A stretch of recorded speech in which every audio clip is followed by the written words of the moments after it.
Functions are a great way to organize your code in neat little packages that can be reused over and over without having to repeat yourself again and again. We use functions to divide the code in our programs into pieces, making the code more readable and allowing us to reuse it.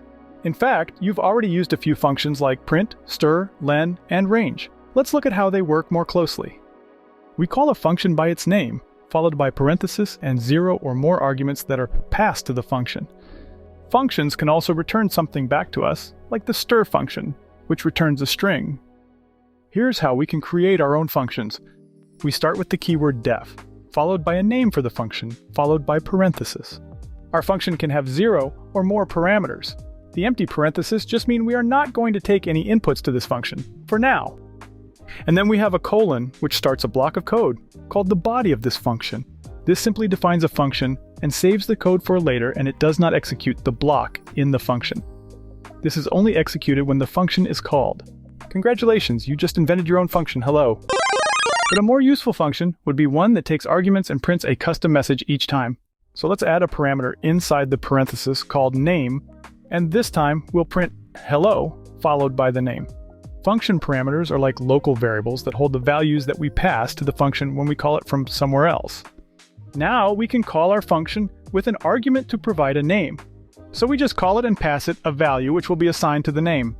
And this time we get a custom message for the name that we passed in. But we can go even further and give our function parameters a default value just by assigning them a value in our function definition, like this. Now we can call our function with no arguments, and it will just use the default value if the call doesn't pass an argument for name. And if we supply the argument, then we use that instead. We can also pass the value of a parameter by name, which makes the code more readable. Also, the variables we define in our function hello only exist inside of hello.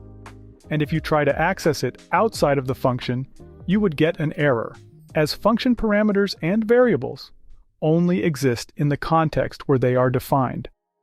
An important thing to notice here is that when we call a function, our program jumps to the code in the function block. And once the block is executed, the function returns back to where it was called and continues from here. But we can also make our function return a value using the return statement. So let's update our function, and now instead of printing the message, we'll return the message back to the caller. And now we have a function that we just need to pass it a name, and it returns a customized hello for that name. We can then assign the return value to a variable, or pass it directly into another function.